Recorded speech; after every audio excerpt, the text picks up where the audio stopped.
안녕하세요. 제 이름은 이부임입니다. 살다 보면 내 편이라고 굳게 믿었던 사람이 등 뒤에 가장 날카로운 칼을 숨기고 있는 순간을 마주하기도 하더군요.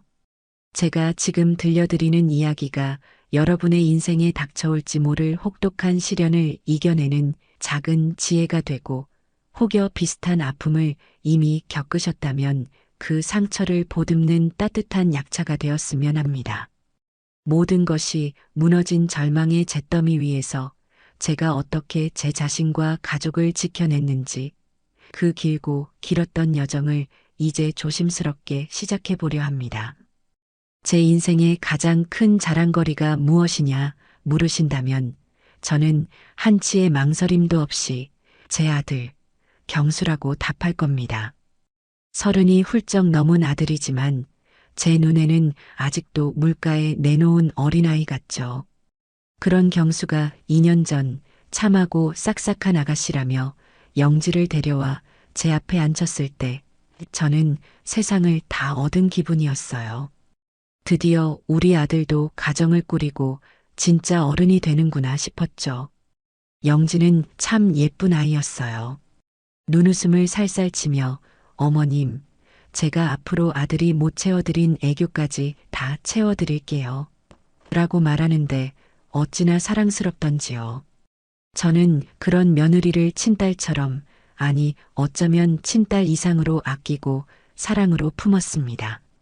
저희 집 아침은 늘 짙은 대추향으로 시작돼요.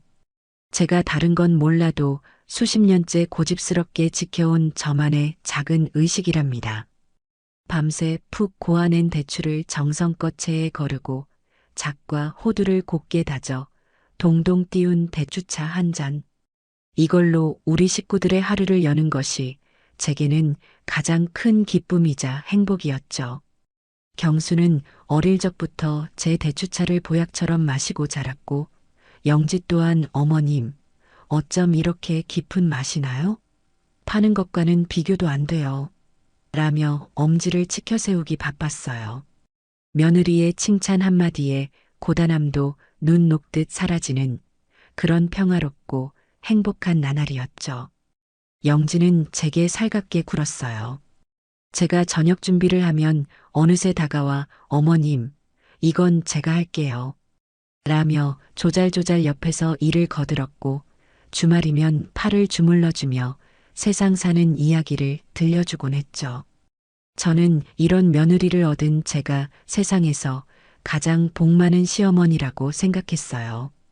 동네 친구들을 만나면 입이 닳도록 며느리 자랑을 늘어놓는 게 제 유일한 낙이었습니다. 우리 영지 같은 며느리가 어디 있나 몰라. 어쩜 저리 싹싹하고 마음 씀씀이가 고운지. 아들보다 나를 더 챙긴다니까. 친구들은 하나같이 부러운 눈으로 저를 쳐다보았고, 저는 으쓱해진 어깨를 감출 수가 없었죠. 그 행복이, 그 평화가 영원할 것이라고 저는 굳게 믿었어요. 그땐 정말 몰랐습니다. 그 다정한 미소 뒤에, 그 살가운 몸짓 속에 얼마나 차갑고 무서운 칼날이 숨겨져 있었는지를요. 변화는 아주 사소한 것에서부터 시작됐어요. 어느 날 아침 여느 때처럼 대추를 손질하고 있는데 부엌으로 들어온 영지가 제 손을 덥석 잡으며 말하더군요. 어머님, 이제 이런 힘든 일은 저한테 맡기세요. 어머님은 편히 쉬셔야죠. 제가 어머님 손맛 따라가려면 아직 멀었지만 이제부터 대추차는 제가 한번 정성껏 끓여볼게요. 저는 손을 내저으며 괜찮다고 했어요. 수십 년을 해온 일인데 뭐가 힘들겠어요. 이건 제 즐거움이라고 너는 그 시간에 잠이나 더 자라고 말했죠. 하지만 영지는 유독 그날따라 고집을 꺾지 않았어요. 아니에요, 어머님. 저도 이제 이 집의 며느리인데 언제까지 어머님 고생하시는 걸 보고만 있겠어요. 이건 제가 어머님께 드리는 효도 선물이라고 생각해 주세요. 네. 라며 제 등을 떠밀어 거실 소파에 앉히기까지 했죠. 그 성화에 못 이겨 저는 결국 약탕기를 며느리에게 넘겨주고 말았어요. 기특한 것. 저 마음이 어디야. 저는 그저 며느리의 효심이 대견하고 사랑스러울 따름이었죠. 그날 이후로 대추차를 끓이는 일은 온전히 영지의 몫이 되었어요. 영지는 정말 지극정성이었죠. 어디서 들었는지 몸에 좋다는 온갖 약재들을 구해 와대추와 함께 넣고 끓이기 시작했어요. 어머님, 이건 기력 회복에 좋은 거래요. 이건 혈액순환에 최고고요. 라며 매일 아침 다른 재료를 넣은 새로운 대추차를 제게 건넸죠. 저는 그런 며느리의 정성이 갸륵하면서도 한편으로는 제 손으로 끓이던 맑은 대추 맛이 조금 그립기도 했어요. 하지만 며느리의 성의를 무시하는 것 같아 차마 그런 말은 입 밖으로 꺼낼 수 없었죠. 그저 우리 영지 덕분에 엄마가 호강하는구나. 정말 맛있다. 라며 웃어 보일 뿐이었어요. 아들 경수도 엄마 영지 정성이 대단하지? 엄마 건강은 이제 영지가 다 챙기네. 라며 며느리를 칭찬하기에 바빴죠. 저는 그저 흐뭇하게 웃으며 고개를 끄덕였어요. 우리 집에 복덩이가 굴러 들어왔구나. 그렇게만 생각했죠. 그런데 이상한 일은 그때부터였어요. 영지가 끓여준 차를 마시기 시작한 지 한 일주일쯤 지났을까요? 그날은 오랜만에 고등학교 동창들과 점심 약속이 있는 날이었죠. 며느리가 차려준 아침을 먹고 향이 유독 진한 대추차까지 한 잔 마신 뒤 외출 준비를 하고 있었어요. 그런데 갑자기 머릿속이 뿌옇게 안개가 낀 것처럼 멍해지는 기분이 들더군요. 내가 지금 뭘 하려고 했더라? 순간적으로 생각이 나지 않았어요. 한참을 거실에 우두커니 서 있다가 맞다. 옷 갈아입어야지 하며 방으로 들어섰죠. 저는 그저 나이가 드니 정신이 오락가락하는구나 하고 가볍게 넘겼어요. 하지만 그날 저는 결국 약속 장소에 나가지 못했습니다. 소파에 잠시 앉아 쉬다가 깜빡 잠이 들었는데 눈을 떠보니 이미 약속 시간을 훌쩍 넘긴 뒤였죠. 친구들에게서 온 부재중 전화가 수십 통이나 찍혀 있었어요. 저는 너무 놀라고 미안해서 어쩔 줄을 몰랐죠. 평생 누구와의 약속 하나 어겨본 적이 없던 저였는데 말이에요. 그날 이후로 깜빡깜빡하는 증상은 점점 더 심해졌어요. 시장에 가서는 사려고 했던 식재료 목록을 까맣게 잊어버려 한참을 헤매기 일쑤였고 아들과 이야기를 나누다가도 방금 무슨 말을 하려고 했는지 기억이 나지 않아 말문이 막히는 일이 잦아졌죠. 한 번은 가스불에 찌개를 올려놓은 것을 깜빡 잊고 거실에서 텔레비전을 보다가 집안 가득 탄 냄새가 진동하는 아찔한 순간도 있었어요. 그때마다 영지는 호들갑을 떨며 제게 달려왔죠. 어머님, 괜찮으세요? 어쩌다 이러셨어요. 정말 큰일 날 뻔했잖아요. 이제 부엌 일은 절대 하지 마세요. 제가 다 할게요. 라며 저를 어린아이 취급했어요. 경수 역시 엄마 요즘 왜 이렇게 정신을 놓으시는 거예요? 영지 말대로 이제 위험한 건 아무것도 하지 마세요. 라며 걱정스러운 눈으로 저를 바라보았죠. 저는 제 자신이 너무나 한심하고 부끄러워서 고개를 들 수가 없었어요. 정말 내가 나이가 들어 총기를 잃어가는 걸까? 하루하루 자신감이 떨어지고 제 스스로에 대한 믿음이 바닥을 치기 시작했어요. 저는 점점 더 무기력해졌고 집안의 모든 일은 자연스럽게 영지의 차지가 되어갔죠. 이제 저는 이 집에서 그저 며느리가 차려주는 밥을 먹고 며느리가 끓여주는 차를 마시는 것 외에는 아무것도 할 수 없는 사람이 되어버린 기분이었어요. 영지는 제 곁에 꼭 붙어서 저를 챙겼죠. 어머님, 오늘은 어디 아프신 데는 없으세요? 약은 잘 챙겨 드셨고요? 그 과한 친절과 염려가 어느 순간부터는 숨막히는 감시처럼 느껴지기 시작했지만 그런 생각을 하는 제 자신이 나쁜 시어머니 같아 애써 고개를 저었답니다.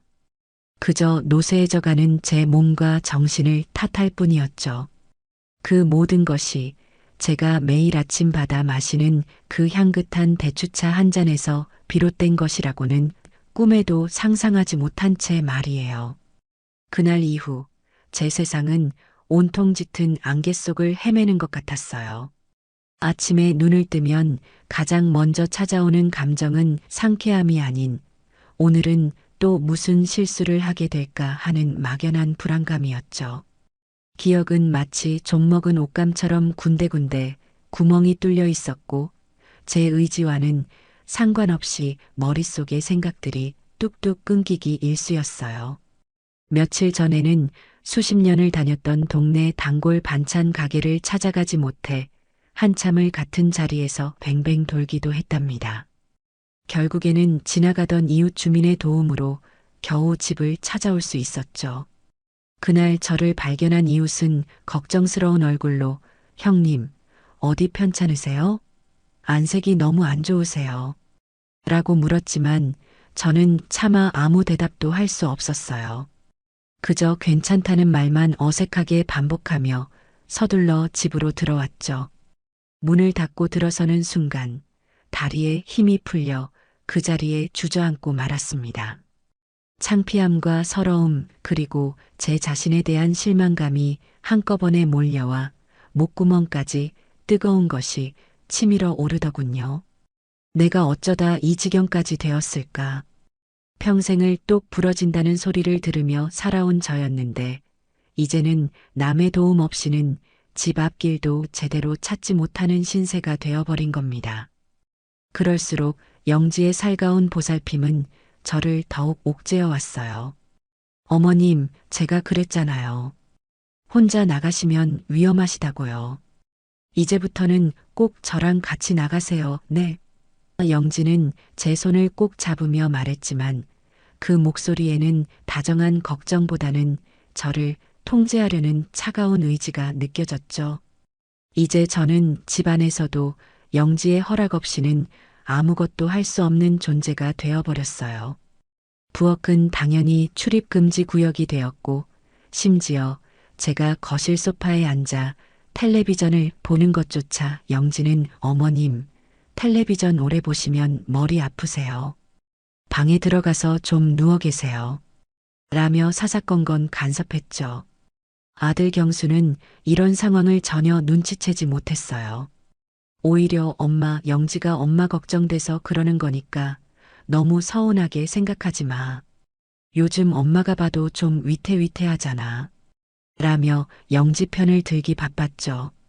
아들의 눈에 비친 저는 이미 온전한 판단력을 상실한 보살핌이 필요한 늙은 노인일 뿐이었어요.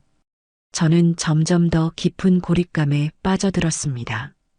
이 넓은 집에서 저는 철저히 혼자였고 제 말을 믿어줄 사람은 아무도 없었죠. 그저 며느리가 주는 밥을 먹고 며느리가 주는 차를 마시며 하루하루를 무기력하게 버텨낼 뿐이었어요.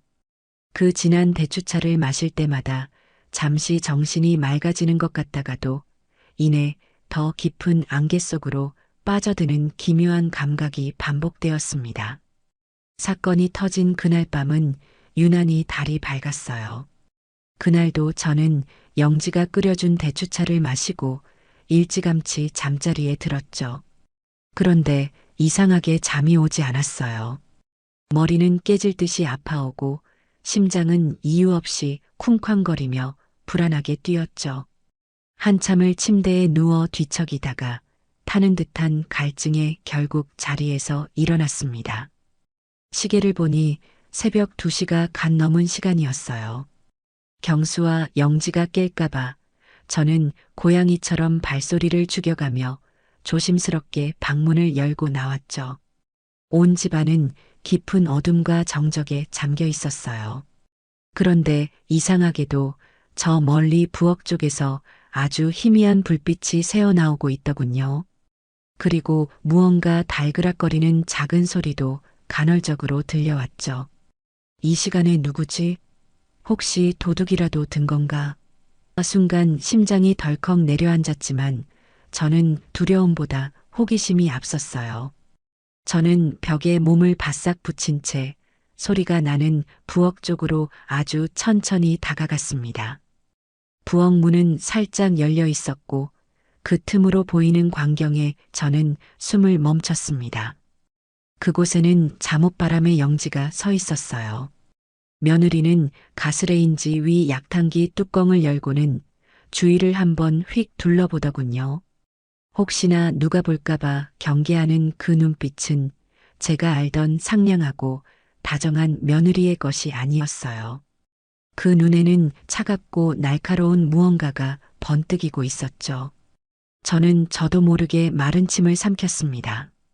영지는 잠시 망설이는 듯 하더니 이내 식탁 의자 위에 놓아두었던 자신의 핸드백으로 다가가더군요. 그리고는 가방 가장 깊숙한 곳에서 아주 작은 비닐 약봉지 하나를 꺼내 들었어요. 제 눈이 잘못된 게 아니라면 그건 분명 병원에서 처방받는 그런 종류의 약봉지가 아니었어요. 아무런 표식도 없는 투명한 비닐 안에 아주 고운 입자의 하얀 가루가 들어 있었죠. 영지는 그 약봉지를 들고 다시 약탕기 앞으로 다가갔어요. 그리고는 또 한 번 주위를 살핀 뒤 아주 능숙하고 빠른 손놀림으로 봉지를 뜯어 그 안에 든 하얀 가루 전부를 아직 온기가 남아있는 대추차 안으로 털어 넣었습니다. 창문으로 스며든 희미한 달빛에 그 하얀 가루가 눈처럼 흩날리며 짙은 갈색의 액체 속으로 스며드는 모습이 슬로우 모션처럼 제 망막에 박혔어요. 영지는 작은 수저로 약탕기 안을 몇 번 휘저은 뒤 마치 아무 일도 없었다는 듯 뚜껑을 닫고는 봉지를 주머니에 구겨 넣고 유유히 부엌을 빠져나갔습니다. 저는 그 자리에 얼어붙은 채 한 발짝도 움직일 수가 없었어요. 온몸에 피가 차갑게 식고 머릿속에서는 수만 개의 종이 한꺼번에 울리는 것 같았죠. 방금 내가 본 것이 대체 무엇인가? 저 하얀 가루는 무엇이며 영지는 왜 저런 짓을 하는 것인가? 수많은 의문이 머릿속을 헤집고 다녔지만 한 가지 사실만은 명확했어요. 그동안 저를 괴롭혔던 그 지독한 건망증과 어지럼증의 원인이 바로 저 약탕기 안에 들어있다는 것을요. 그건 나이 탓도 제 쇠약해진 정신 탓도 아니었어요. 전부 저 며느리 이영지가 의도적으로 만들어낸 것이었습니다. 그 사실을 깨닫는 순간 제 등 뒤로 식은땀이 폭포수처럼 흘러내렸어요. 저는 비명을 지르며 뛰쳐나가는 대신 제가 할 수 있는 최선의 선택을 했죠. 소리 없이 뒷걸음질쳐 어둠 속으로 몸을 숨기고 제 방으로 돌아와 문을 걸어 잠갔습니다. 방으로 돌아온 저는 덜덜 떨리는 몸을 감싸 안은 채 침대에 주저앉았어요. 그동안의 모든 일들이 영화 필름처럼 머릿속을 스쳐 지나갔습니다. 유독 제 건강을 챙기며 대추차를 끓이겠다고 고집하던 영지의 모습, 그 차를 마신 뒤로 점점 심해지던 제 기억력 감퇴, 저를 환자 취급하며 영지 편만 들던 아들 경수의 변해버린 태도까지 모든 조각들이 하나의 끔찍한 그림으로 완성되는 순간이었죠. 배신감에 온몸이 떨려왔지만 그보다 더 큰 차가운 분노가 제 심장 깊은 곳에서부터 끓어오르기 시작했어요. 저는 밤새 단 한숨도 자지 못했습니다. 하지만 제 정신은 지난 몇 주간의 그 어느 때보다도 맑고 또렷했어요. 이제 안개 속을 헤매는 일은 없을 겁니다. 저는 더 이상 혼란스럽고 무기력한 늙은이가 아니에요. 이제부터는 제 자신과 제 아들, 그리고 이 가정을 지키기 위해 싸워야만 했습니다. 어둠 속에서 저는 조용히 눈을 빛내며 앞으로 무엇을 어떻게 해야 할지 차분하게 계획을 세우기 시작했어요. 이 지옥 같은 연극의 막은 이제 제가 직접 내려야만 했습니다. 다음 날 아침 저는 평소보다 조금 더 일찍 잠에서 깼습니다. 밤새 한숨도 자지 못했지만 이상하게 몸은 깃털처럼 가뿐했고 머리는 얼음물로 씻어낸 듯 상쾌했어요. 어쩌면 그동안 저를 짓누르던 원인 모를 무기력감의 정체를 알게 되었기 때문인지도 모르죠. 두려움과 분노가 뒤섞인 밤을 보냈지만 동이 트고 아침이 밝아오자 제 마음속에는 차분한 결의만이 남았습니다. 저는 오늘 모든 것을 제 눈으로 확인해야만 했어요. 그리고 이 잔인한 연극을 끝내기 위한 첫 번째 단추를 꿰어야만 했죠. 저는 평소와 다름없는 모습으로 보이기 위해 애썼습니다. 옷을 갈아입고 거실로 나가니 영지가 이미 아침 식사를 준비하고 있더군요. 어머님, 일어나셨어요? 어젯밤엔 푹 주무셨어요? 영지는 어젯밤의 그 섬뜩한 모습은 온데간데 없이 여전히 상냥하고 다정한 며느리의 얼굴을 하고 있었어요. 저는 속에서 치밀어 오르는 무언가를 애써 억누르며 희미하게 미소를 지어 보였죠. 그럼 아주 잘 잤지. 우리 아가 덕분에 매일 밤 편안하게 잠드는걸. 제 대답에 영지는 만족스러운 듯 미소를 지으며 식탁 의자를 빼주었어요. 그 위선적인 모습에 구역질이 날 것 같았지만 저는 태연하게 자리에 앉아 신문을 펼쳐 들었습니다. 제 손이 미세하게 떨리고 있다는 사실을 영지가 눈치채지 못하기를 간절히 바랐죠. 아침 식사가 끝나고 드디어 결정적인 순간이 다가왔어요. 영지는 어김없이 부엌에서 정성스럽게 데운 대추차 2잔을 가지고 나왔습니다. 한 잔은 아들 경수에게, 그리고 나머지 한 잔은 제 앞에 공손히 내려놓았죠. 저는 찻잔에서 피어오르는 김을 바라보았어요. 예전에는 그저 향긋하게만 느껴졌던 그 대추 향이 오늘따라 역겹고 비릿하게 느껴졌습니다. 저 안에 어젯밤 보았던 그 하얀 가루가 섞여 있겠죠. 저것을 마시면 저는 또다시 기억을 잃고 몽롱한 상태로 하루를 보내게 될 겁니다. 경수는 아무것도 모른 채 영지가 준 차를 맛있게 마시고 있었어요. 역시 영지가 끓인 차가 최고야. 엄마도 얼른 드셔보세요. 오늘따라 향이 더 좋은 것 같네. 아들의 말에 영지는 수줍게 웃으며 제 눈치를 살폈어요. 제가 어서 그 독이 든 차를 마시기를 기다리고 있는 거겠죠. 저는 잠시 찻잔을 들어 향을 맡는 척했습니다. 그리고는 아주 천천히, 그리고 부드럽게 입을 열었죠. 어머, 정말 그러네. 오늘따라 유독 빛깔이 곱구나. 제 칭찬에 영지의 얼굴에 화색이 도는 것이 보였어요. 저는 바로 그 순간을 놓치지 않고 찻잔을 영지 쪽으로 살짝 내밀며 말했습니다. 아가, 너가 먼저 한 모금 마셔보렴.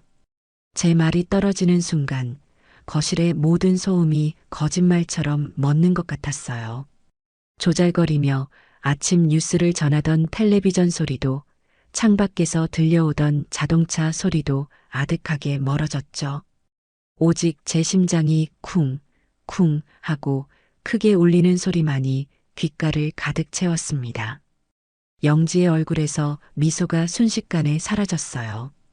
당황한 기색이 역력한 눈이 파르르 떨리는 것이 보였죠. 네. 아니에요, 어머님. 이건 어머님 드시라고 정성껏 끓인 건데 제가 어떻게 먼저 마셔요. 영지는 애써 웃음을 지어 보이며 손사래를 쳤지만 그 목소리는 염소처럼 가늘게 떨리고 있었어요. 옆에 있던 경수가 의아한 표정으로 저를 쳐다보았죠. 엄마, 왜 그래? 영지 성의를 무시하고. 저는 아들을 향해 부드럽게 웃어 보인 뒤 다시 시선을 영지에게 고정했어요. 그리고는 조금 더 단호한 목소리로 말했죠. 왜 그러니? 몸에 좋은 거라며. 좋은 건 나눠 마셔야지. 너도 요즘 우리 경수 챙기느라 고생이 많으니 이 차 마시고 기운 좀 내렴. 어서. 저는 찻잔을 든 손을 거두지 않았어요. 영지의 얼굴은 이제 하얗다 못해 파랗게 질려 있었습니다. 영지는 금방이라도 울음을 터뜨릴 것 같은 얼굴로 저와 찻잔을 번갈아 쳐다보았어요. 식은 땀이 이마에 송골송골 맺히는 것이 보였죠. 상황이 이상하게 돌아간다는 것을 눈치챈 경수가 영지야, 너 어디 아파? 왜 그렇게 땀을 흘려? 라고 물었지만 영지는 아무 대답도 하지 못했어요. 그저 아니에요. 괜찮아요, 여보. 라는 말만 반복할 뿐이었죠. 저는 그런 영지를 차갑게 내려다보며 마지막 쐐기를 박았습니다. 아가, 왜 마시지를 못하니?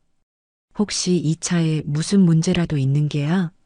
제 목소리는 조용했지만 그 안에는 칼날 같은 날카로움이 담겨 있었어요.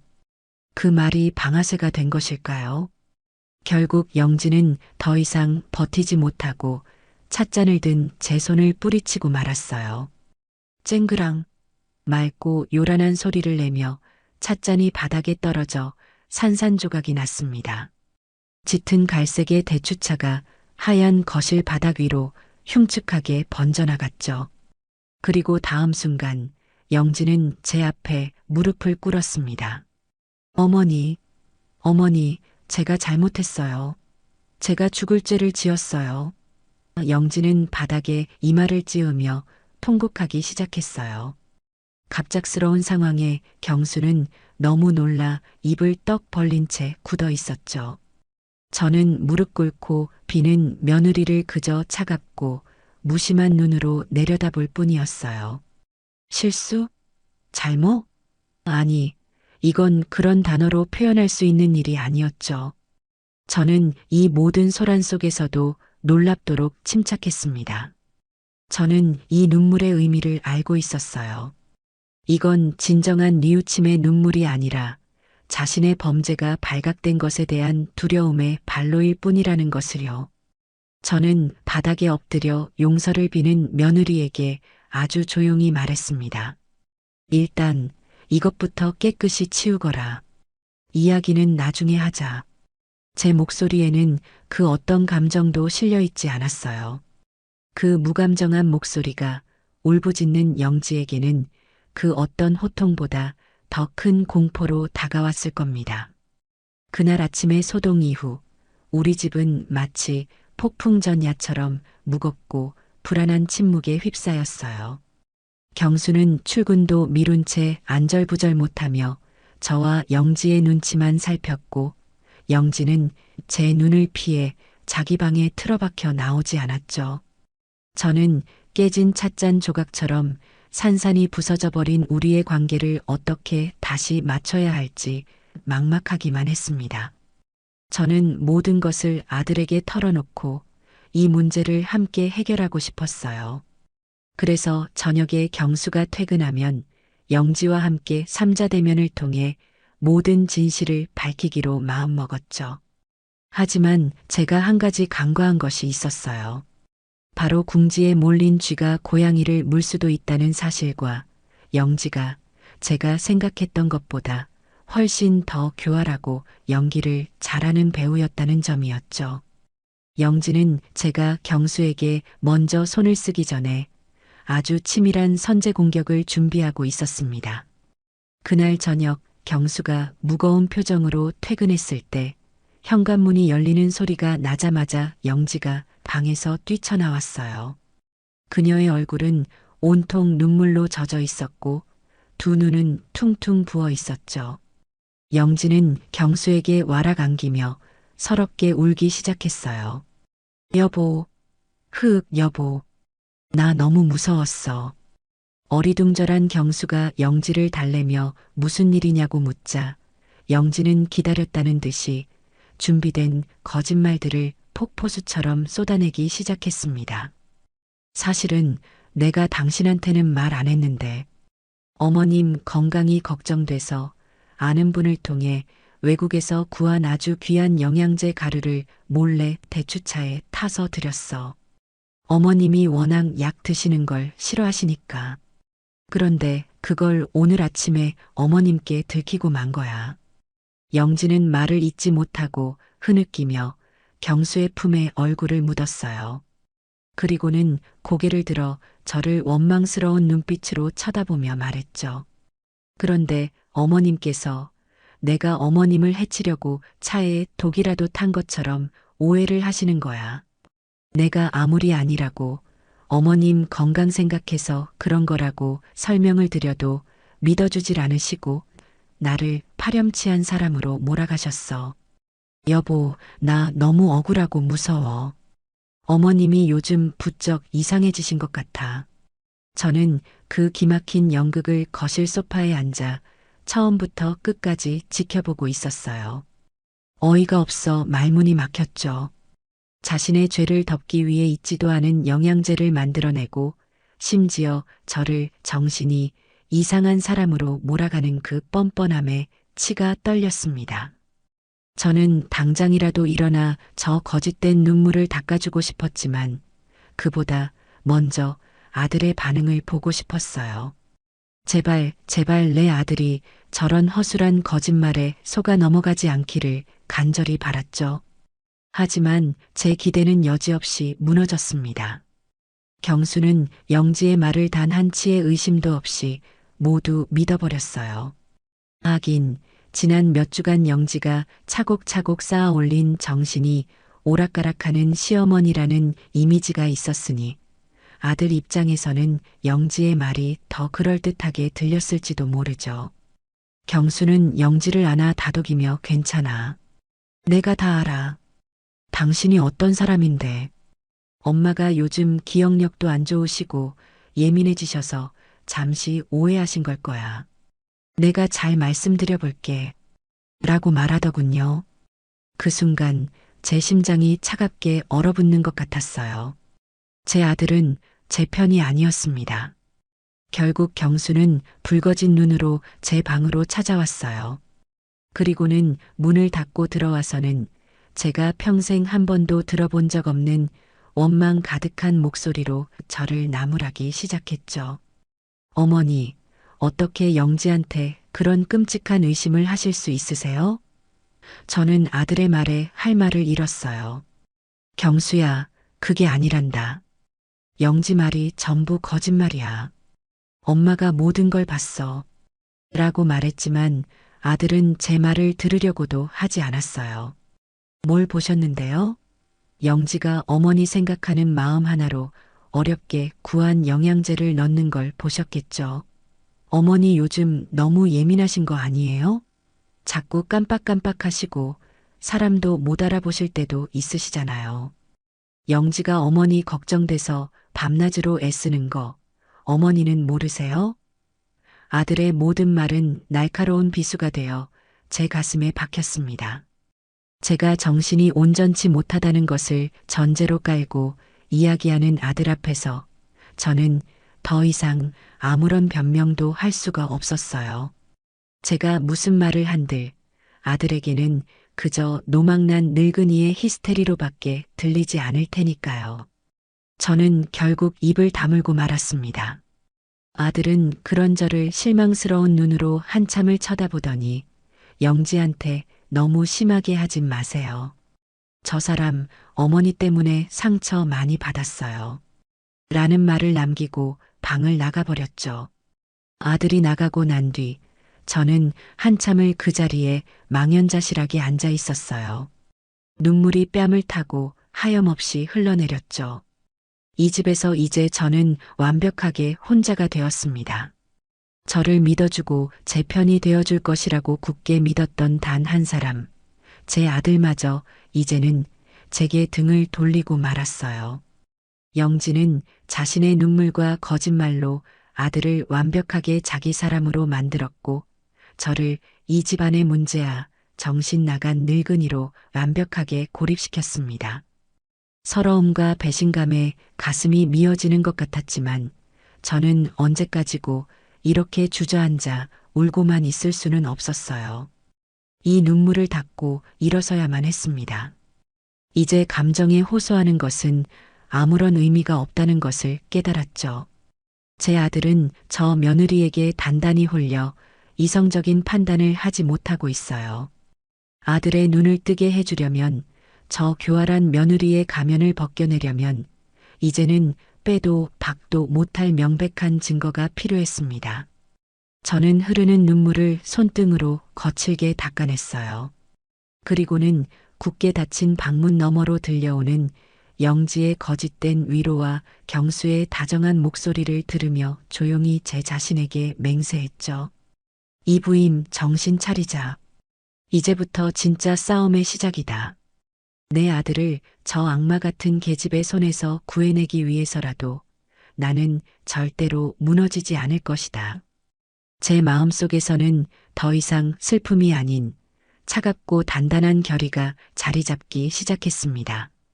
그날 이후 저는 제 자신을 완벽하게 숨긴 채 살아가기 시작했어요. 저는 더 이상 이 집의 주인이 아니었죠. 저는 기억력을 잃고 판단력이 흐려져 며느리의 보살핌 없이는 하루도 살 수 없는 무기력한 노인이 되어야만 했습니다. 아들 앞에서 그리고 며느리 앞에서 저는 온 힘을 다해 연기했어요. 아침에 영지가 타주는 독이 든 차를 받아들고는 역시 우리 아가가 타주는 차가 제일 맛있더라. 라며 일부러 더 환하게 웃어 보였죠. 물론 저는 그 차를 마시지 않았어요. 영지가 등을 돌릴 때마다 싱크대에 몰래 버리고 맹물을 마시며 정신을 다잡았죠. 때로는 일부러 영지의 말을 못 알아들은 척 되묻거나 약속을 잊어버린 척 천연덕스럽게 딴청을 부리기도 했습니다. 어머니, 오늘 오후에 복지관 가시는 날이잖아요. 영지가 말하면 저는 눈을 동그랗게 뜨고 어머, 내가 그랬니? 어쩜 좋아. 또 깜빡했네. 라며 머리를 쿵 찢는 신용까지 했죠. 그런 저를 보며 영지는 안심하는 듯했고 경수는 깊은 한숨을 내쉬며 제게서 한 걸음 더 멀어졌습니다. 가슴이 찢어지는 것 같았지만 저는 이 모든 굴욕과 슬픔을 꾹 참아냈어요. 더 큰 싸움에서 이기기 위해서는 지금 당장은 웅크리고 때를 기다려야만 했으니까요. 제게 필요한 것은 증거였어요. 저 교활한 며느리의 두 얼굴을 아들 앞에 명명백백하게 드러낼 수 있는 빼도 박도 못할 증거 말이에요. 고민 끝에 저는 아주 위험한 결심을 했습니다. 제 방과 거실 그리고 부엌에 아무도 모르게 소형 녹화 장치를 설치하기로 한 것이죠. 이런 기계를 한 번도 다뤄본 적 없는 늙은 제가 해내기에는 너무나 어려운 일이었지만 선택의 여지가 없었어요. 저는 며느리 몰래 아들방 컴퓨터로 사용법이 아주 간단한 제품을 찾아냈어요. 그리고는 이웃집에 사는 손주뻘 되는 학생에게 요즘 눈이 침침해서 그런데 인터넷으로 물건 사는 것 좀 도와달라고 부탁해서 겨우 주문을 마칠 수 있었죠. 물건을 받을 주소는 당연히 집이 아닌 동네 편의점으로 지정했고요. 며칠 뒤 영지에게는 오랜만에 옛 친구 만나러 나간다고 둘러대고는 난생 처음으로 편의점 택배라는 것을 찾아왔습니다. 제 손에 들린 작은 상자가 어찌나 무겁게 느껴지던지요. 심장이 터질 것처럼 두근거렸지만 저는 마음을 굳게 먹었어요. 집에 돌아와 영지가 시장에 간 틈을 타 저는 서둘러 녹화 장치를 설치하기 시작했습니다. 설명서를 몇 번이나 읽고 더듬거리며 겨우겨우 제 방 책장 위 작은 액자 뒤 그리고 거실의 낡은 괴종시계 안쪽에 하나씩 숨기는데 성공했어요. 마지막으로 부엌 찬장 가장 높은 곳, 영지의 손이 잘 닿지 않는 곳에 마지막 하나를 설치하고 나니 온몸이 식은 땀으로 흠뻑 젖더군요. 혹시나 들킬까봐 심장이 조마조마했지만 다행히 영지는 아무것도 눈치채지 못했어요. 그날 밤 저는 떨리는 손으로 녹화된 영상을 처음으로 확인했습니다. 하지만 며칠 동안 녹화된 영상에는 특별한 것이 없었어요. 영상 속 영지는 여전히 천사 같은 얼굴로 집안을 쓸고 닦고 제 건강을 살뜰히 챙기는 완벽한 며느리의 모습이었죠. 순간 제 마음속에서 혹시 내가 정말 오해한 게 아닐까? 그날 밤 본 것은 헛것이었을까? 하는 의심이 뱀처럼 고개를 들었습니다. 하지만 저는 고개를 저었어요. 아니, 그럴 리가 없어.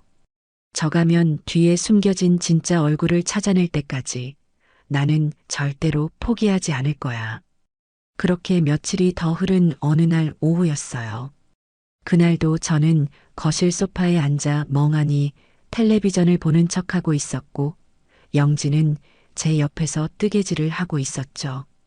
그때였어요. 집 전화기가 요란하게 울리기 시작했습니다. 영지가 자연스럽게 자리에서 일어나 수화기를 들려던 순간, 저도 모르게 벌떡 일어나 소리쳤어요. 그건 내가 받을게. 제 다급한 목소리에 영지가 의아한 표정으로 저를 쳐다보았지만 저는 아랑곳하지 않고 서둘러 수화기를 가로챘습니다. 왠지 모르게 그 전화는 제가 받아야만 한다는 강한 예감이 들었거든요. 여보세요? 떨리는 목소리로 제가 말하자 수화기 너머에서는 한참 동안 아무런 소리가 들리지 않았어요. 제가 여보세요? 누구신데 전화하셨어요? 라고 재차 묻자 그제야 저쪽에서 아주 젊고 가느다란 여성의 목소리가 들려왔습니다. 저 혹시 김경수 씨 댁 맞나요? 이영지 언니 시어머님 되시는 분과 통화하고 싶은데요. 아주 중요한 일이라서요. 저는 순간 숨을 멈췄습니다. 이영지 언니라니. 모르는 사람인데 어떻게 나를 찾는 걸까? 옆에서 영지가 누구예요? 어머님? 이라며 제 팔을 툭툭 쳤지만 저는 못 들은 척하며 몸을 돌려 수화기를 더 꽉 붙잡았죠. 제가 이영지 시엄이 되는 사람입니다만 누구시죠? 제 말에 수화기 너머의 여성은 잠시 머뭇거리다가 아주 조심스러운 목소리로 자신의 신분을 밝혔어요. 어머님, 안녕하세요. 저는 영지 언니 사촌 동생 박소희라고 합니다. 박소희, 들어본 적 없는 이름이었어요. 그런데 무슨 일로 전화를 다 하셨어요? 제가 묻자 소희라는 아가씨는 목소리를 더 낮추며 말했습니다. 어머님, 혹시 지금 영지 언니가 옆에 있나요? 언니가 들으면 안 되는 이야기인데 제가 언니 때문에 너무 불안하고 무서워서 어머님께 꼭 알려드려야 할 게 있어서요. 그 다급하고 절박한 목소리에서 저는 직감했어요. 이 전화가 이 지옥 같은 상황을 벗어날 한 줄기 동아줄이 될지도 모른다는 것을요. 저는 애써 침착하게 말했습니다. 지금은 통화하기가 좀 곤란하니 내일 오후 2시에 중앙공원 앞 찻집에서 만났으면 좋겠구나. 할 이야기가 있으면 그때 만나서 하자. 저는 서둘러 약속을 정하고 전화를 끊었습니다. 수화기를 내려놓는 제 손이 땀으로 축축했어요. 대체 누구인데 그래요, 어머님? 영지가 끈질기게 물었지만 저는 그저 옛날 동네 살던 동생인데 목소리가 영 낯서네. 나이가 드니 이것도 가물가물해. 라며 얼버무렸죠. 그날 밤 저는 오랜만에 희망이라는 것을 품고 잠자리에 들었습니다. 저는 이제 더 이상 혼자가 아니었어요. 제게는 박소희라는 보이지 않는 조력자가 생긴 겁니다. 다음 날 약속 시간이 되자 저는 영지에게 오랜만에 옛 친구 만나 회포 좀 풀고 오겠다고 둘러대고 서둘러 집을 나섰어요. 영지는 어머님, 제가 모셔다 드릴까요? 라며 따라 나서려고 했지만 저는 친구랑 둘이서 할 이야기가 있으니 괜찮다. 라며 단호하게 거절했죠. 제 단호한 태도에 영지는 의심의 눈초리를 거두지 못했지만 더 이상 고집을 부리지는 않았어요. 약속 장소인 찻집에 도착하니 창가 자리에 한 젊은 여성이 초조한 얼굴로 앉아 있었어요. 저를 발견하자 자리에서 벌떡 일어나는 것을 보고 저는 그녀가 박소희라는 것을 바로 알 수 있었죠. 실제로 마주한 소희 양은 전화 목소리처럼 가녀리고 겁이 많아 보이는 인상이었지만 그 눈빛만은 아주 강직하고 진실되어 보였어요. 자리에 앉자마자 소희 양은 제게 고개를 깊이 숙이며 말했습니다. 어머님, 정말 죄송합니다. 저희 집안 사람 때문에 이런 험한 일을 겪게 해드려서요. 저는 괜찮다며 그녀를 다독이고는 어서 자초지종을 이야기해달라고 했죠. 소희 양이 들려준 이야기는 제 상상을 훨씬 뛰어넘는 것이었어요. 영지는 어릴 적부터 거짓말과 허영심이 아주 심했다고 해요. 예쁘장한 외모를 무기로 주변 사람들을 속여 자기 입속을 챙기는데 아주 능숙했죠. 심지어 몇 년 전에는 아프신 할머니의 병원비를 마련해야 한다는 거짓말로 친척들에게 돈을 빌린 뒤 그 돈으로 명품 가방을 사고 해외여행을 다녀온 사실이 발각되어 집안이 발칵 뒤집힌 적도 있었다고 합니다. 그 일로 영지는 가족들과 거의 의절하고 지냈는데 대기업에 다니는 경수와 결혼하게 되면서 다시금 아무렇지 않게 나타났다는 거였죠. 언니는 돈이라면 무슨 짓이든 할 사람이에요. 그런데 최근에 언니가 동업하던 친구에게 사기를 당해서 억대의 빚을 졌다는 소문을 들었어요. 빚독촉에 시달리다가 결국 어머님 재산을 노리게 된 게 분명해요. 소희 양의 말을 듣는 순간 그동안 풀리지 않았던 모든 의문이 한꺼번에 풀리는 기분이었어요. 결국 모든 것은 돈 때문이었던 겁니다. 그 끔찍한 악행의 동기가 고작 돈이었다는 사실에 저는 허탈함을 넘어 깊은 분노를 느꼈어요. 소희 양은 떨리는 손으로 자신의 핸드폰을 제게 내밀었어요. 그 안에는 영지가 친구와 나눈 메신저 대화 내용이 고스란히 저장되어 있었죠. 저는 숨을 죽인 채 그 내용을 하나하나 읽어내려갔습니다. 거기에는 차마 인간의 입으로 담을 수 없는 끔찍한 말들이 가득했어요. 이거 봐. 우리 시어머니 통장 잔고 대박이지? 저 할망구가 죽을 때까지 돈만 끌어 모았나 봐. 헐, 저걸 다 너가 먹는다고? 당연하지. 내가 요즘 주는 약이 효과가 아주 좋아. 어제는 자기 아들 생일도 헷갈려 하더라니까? 이러다 몇 달만 더 먹이면 자기 이름도 까먹을걸? 그때 돼서 정신 온전치 못하다고 증명만 하면 저 돈은 전부 내 차지야.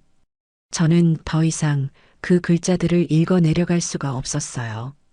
손이 부들부들 떨리고 눈앞이 캄캄해졌죠. 내 아들의 아내가 내 재산을 가로채기 위해 나를 서서히 병들게 만들고 있었다는 사실을 제 눈으로 확인하는 순간이었습니다. 소희 양은 눈물을 글썽이며 제 손을 꼭 잡았어요. 어머님, 제가 더 일찍 말씀드렸어야 했는데 정말 죄송해요. 언니가 또다시 우리 할머니처럼 선량한 분을 해치는 걸 저는 더 이상 보고만 있을 수가 없어요. 제가 도울게요. 어머님. 그 따뜻한 한마디에 저는 겨우 정신을 차릴 수 있었어요. 그날 이후 소희 양과 저는 비밀리에 연락을 주고받으며 영지의 악행에 대한 증거를 차곡차곡 모으기 시작했어요. 그리고 제가 집에 설치해둔 녹화 장치가 드디어 그 진가를 발휘하기 시작했죠. 제가 소희 양을 만나러 나간 바로 그날 오후 제 방에 설치된 카메라에는 경악스러운 장면이 담겨 있었습니다. 영지가 제 방에 몰래 들어와 제가 가장 아끼는 자개장을 마구 뒤지는 모습이 찍힌 것이죠. 영지는 그 안 깊숙한 곳에 제가 보관해둔 은행 통장들과 집문서, 그리고 보험 증서들을 모두 꺼내어 자신의 핸드폰으로 일일이 사진을 찍었어요. 그것도 모자라 제 서랍 속에 있던 비상금 봉투까지 발견하고는 잠시 망설이는 듯 하더니 그 안에 현금 절반을 자신의 주머니에 슬쩍 쑤셔 넣더군요. 그 모습을 영상으로 지켜보는 저는 피가 거꾸로 솟는 것 같았어요. 며칠 뒤에는 더 기가 막힌 장면이 녹화되었죠. 거실에서 혼자 통화를 하던 영지는 제가 알던 그 상냥한 목소리와는 전혀 다른 아주 거칠고 신경질적인 목소리로 누군가에게 소리를 지르고 있었어요. 그러니까 좀만 기다리라고요. 내가 알아서 한다고. 그 할망구 재산만 처리하면 니들 돈 갚는 거 일도 아니니까 다시는 집으로 전화하지 마. 멍청한 우리 남편이 눈치채면 모든 게 끝장이라고. 아마도 빚독촉을 하는 사람이었겠죠. 영상 속 영지의 얼굴은 제가 알던 며느리가 아닌 돈에 눈이 먼 추악한 악마의 얼굴이었습니다. 저는 그 영상들을 모두 복사해서 소희 양에게 전달했어요. 그리고 우리는 이제 영지의 가면을 벗겨낼 다음 계획을 세우기 시작했죠. 단순히 이 영상들을 경수에게 보여주는 것만으로는 부족했어요. 영지는 분명 또 다른 거짓말로 상황을 모면하려 할 테니까요. 경수가 영지의 실체를 제 눈으로 똑똑히 확인하고 두 번 다시는 그녀의 거짓말에 속아 넘어가지 않게 만들 결정적인 한 방이 필요했습니다. 우리는 영지가 스스로 자신의 무덤을 파도록 만들어야만 했어요. 그래서 저는 소희 양과 함께 아주 위험하지만 확실한 덫을 놓기로 결심했죠. 저는 기꺼이 그 덫의 미끼가 되기로 했습니다. 이 지긋지긋한 싸움을 끝내기 위해서라면 저는 더 이상 두려울 것이 없었어요. 제 눈빛은 그 어느 때보다 차갑고 단단하게 빛나고 있었습니다. 이영지, 너의 행복한 시간은 이제 끝났어. 이제부터는 내가 너에게서 모든 것을 되돌려받을 차례야. 우리의 계획은 바로 돈을 이용하는 것이었어요. 돈 때문에 시작된 일이니 끝도 돈으로 맺어야만 했죠. 며칠 뒤 저는 은행에 가서 제 예금 통장에서 현금 500만 원이라는 거금을 인출했어요. 그리고 그 돈을 소희 양에게 몰래 건네주어 안전하게 보관해달라고 부탁했죠. 그리고 그날 저녁 저는 집안이 떠나가라 비명을 지르며 온 집안을 뒤지기 시작했습니다. 어떡하니? 어떡해? 내 돈, 내 피 같은 돈이 없어졌어. 제 연기에 놀란 경수와 영지가 방에서 뛰쳐나왔어요.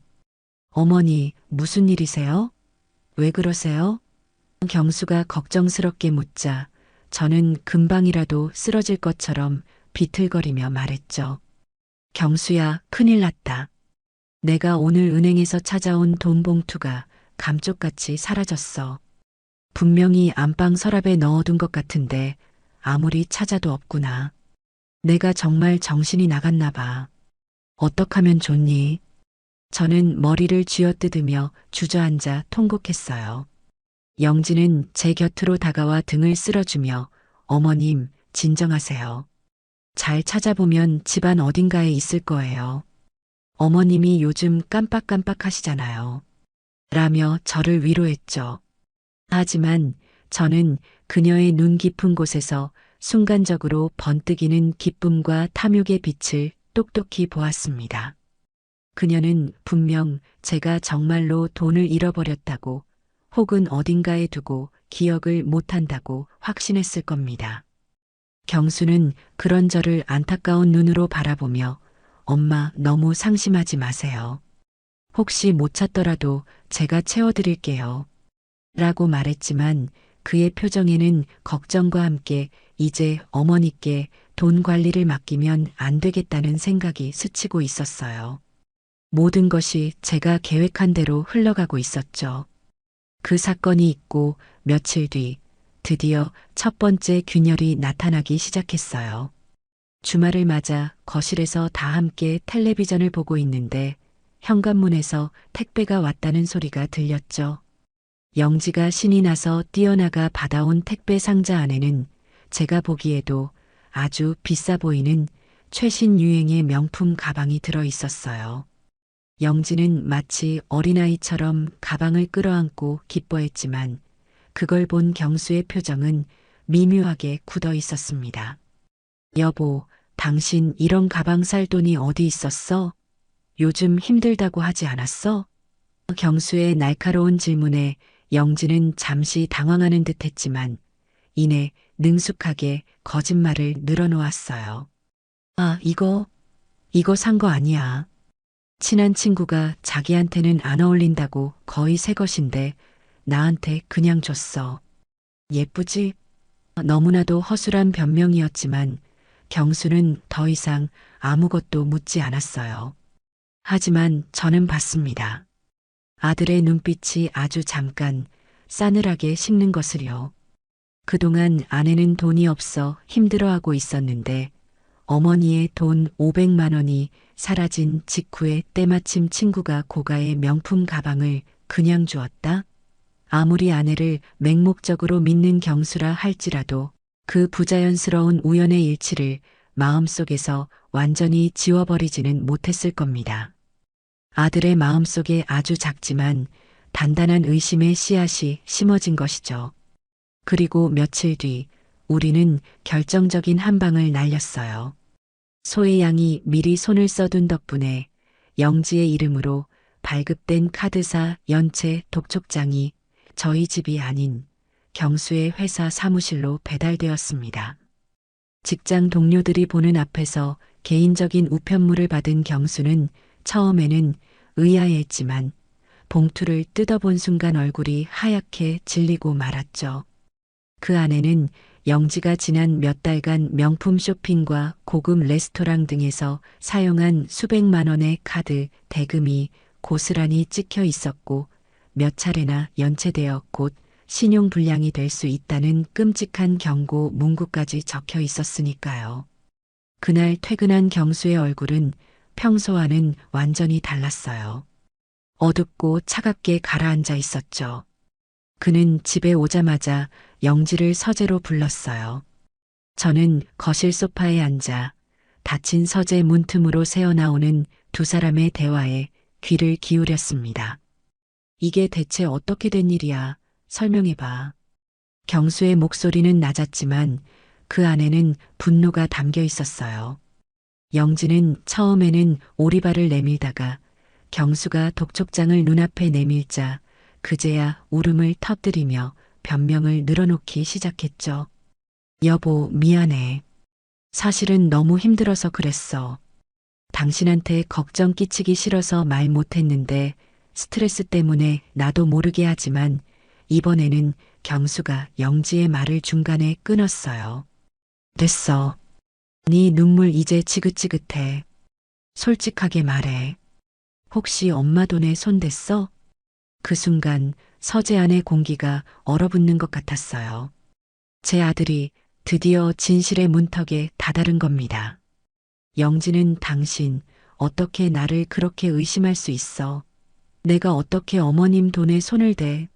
라며 길길이 날뛰었지만 경수는 더 이상 흔들리지 않았어요. 그럼 이 가방은 뭐고 이 카드값은 다 뭐야? 당신이 나한테 단 한 번이라도 솔직하게 말한 적이 있기나 해.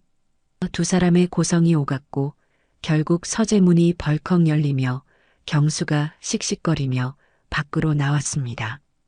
그는 저와 눈이 마주치자 아주 혼란스럽고 괴로운 표정을 지어 보였어요. 그리고는 아무 말 없이 자기 방으로 들어가 문을 잠가버렸죠. 그날 밤 저희 집 세 식구는 모두 각자의 방에서 서로 다른 생각에 잠겨 밤을 지새웠습니다. 아들의 마음속에 단단하게 자리 잡고 있던 아내에 대한 믿음은 이제 산산조각이 나버렸어요. 그 빈자리에는 의심과 배신감이라는 새로운 감정이 싹트기 시작했죠. 저는 이제 마지막 계획을 실행할 때가 되었다는 것을 직감했습니다.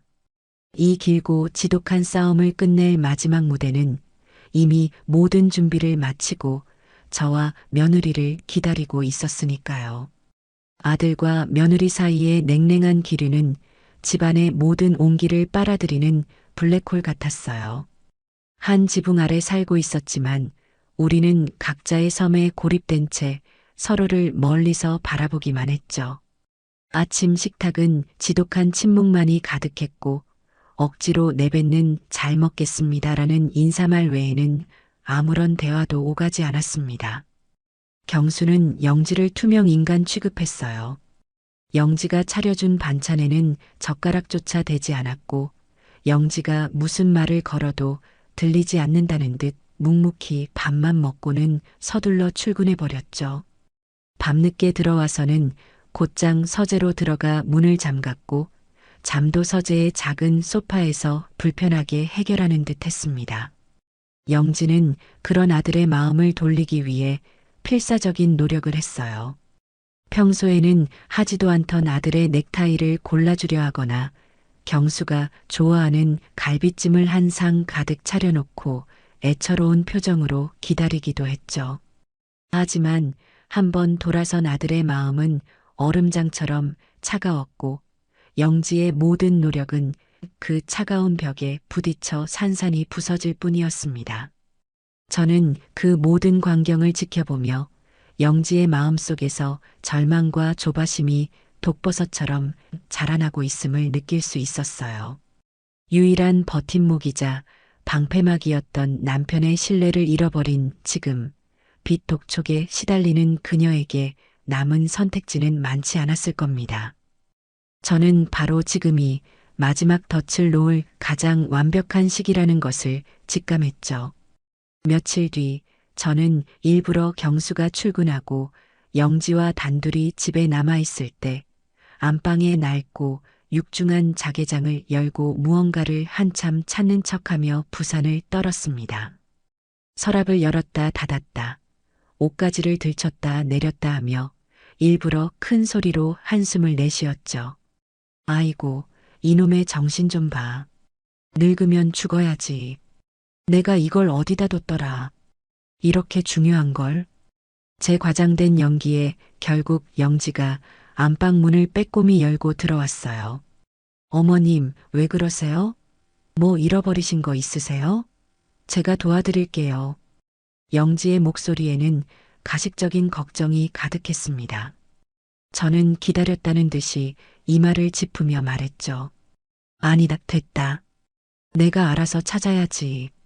괜히 너한테까지 짐이 될 수는 없지.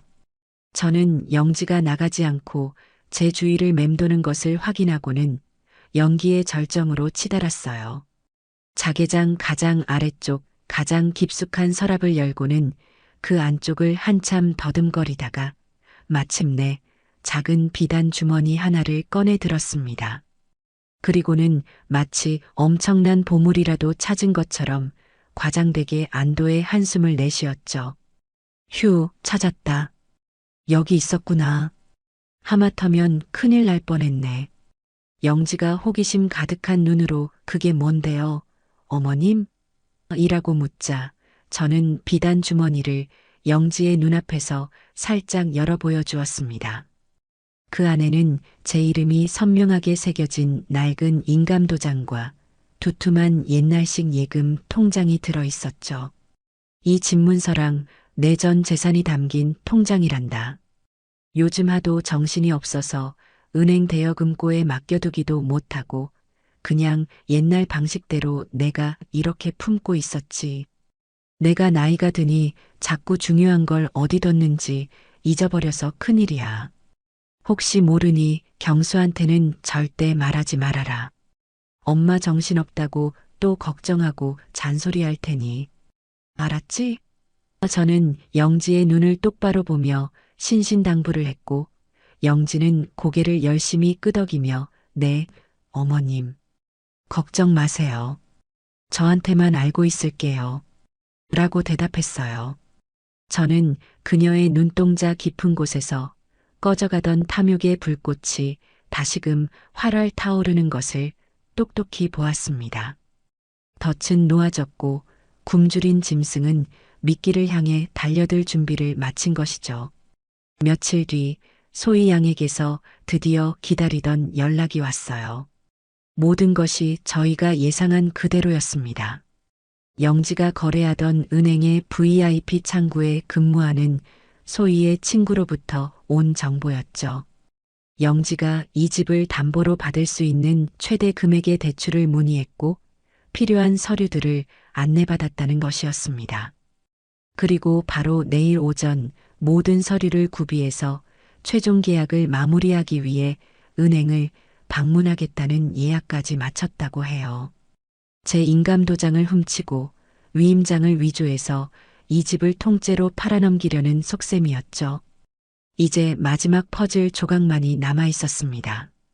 저는 곧바로 제 오랜 지인이자 영지가 방문하기로 한 바로 그 은행의 지점장님께 직접 전화를 걸었습니다. 지점장님, 저 부임입니다. 아주 급하고 중요한 일로 드릴 말씀이 있으니 오늘 저녁 잠시 뵐 수 있을까요? 제 목소리에 담긴 심상치 않은 기운을 느끼셨는지 지점장님은 흔쾌히 퇴근 후 따로 시간을 내주셨어요. 저는 그날 저녁 지점장님을 만나 그동안 제가 겪었던 모든 일들과 제가 모아온 모든 증거 자료들을 남김없이 보여드렸습니다. 지점장님은 제가 내민 태블릿 PC 속 영상들을 하나씩 확인하며 경악을 금치 못했어요. 처음에는 안타까움과 동정의 눈으로 저를 바라보던 그의 눈빛은 영상이 계속될수록 차가운 분노로 변해갔죠. 특히 영지가 저를 할망구라고 부르며 제 재산을 가로챌 계획을 떠벌리는 장면에서는 주먹으로 책상을 내리치기까지 했습니다. 제가 수십 년간 회장님과 사장님을 곁에서 배워왔는데 어떻게 이런 끔찍한 일을 당하고도 혼자서 끙끙 앓고 계셨습니까? 이건 그냥 넘어갈 수 있는 문제가 아닙니다. 명백한 범죄입니다. 지점장님은 제 손을 꼭 잡아주시며 영지의 가면을 벗겨내는 일에 모든 협조를 아끼지 않겠다고 약속해 주셨습니다. 우리는 영지가 나타날 바로 그 VIP 상담실에 이 모든 비극의 마침표를 찍을 마지막 무대를 꼼꼼하게 준비하기 시작했어요. 지점장님은 그날의 모든 상황을 녹화할 수 있도록 상담실 내부의 보안 카메라를 추가로 점검하고 만일의 사태에 대비해 은행 보안팀에게도 미리 언지를 해두겠다고 했죠. 모든 준비가 끝난 그날 밤, 저는 떨리는 손으로 마지막 퍼즐 조각인 아들에게 전화를 걸었습니다. 경수야, 내일 오전에 잠깐 시간 좀 내주렴. 아주 중요한 일이니 다른 약속은 모두 미루고 반드시 와야 한다. 은행에요? 대체 무슨 일인데요, 어머니? 아들은 여전히 힘없는 목소리로 물었죠. 저는 더 이상 구체적인 설명은 하지 않았어요. 엄마랑 은행에 좀 같이 가야겠다. 너가 네 눈으로 직접 확인하고 네 손으로 직접 매듭지어야 할 일이 있단다. 더는 묻지 말고 내일 아침 10시까지 중앙지점으로 나오너라. 제 목소리에 담긴 서늘한 결의를 느낀 것일까요? 아들은 더 이상 아무것도 묻지 않고 그러겠노라고 힘겹게 대답했습니다.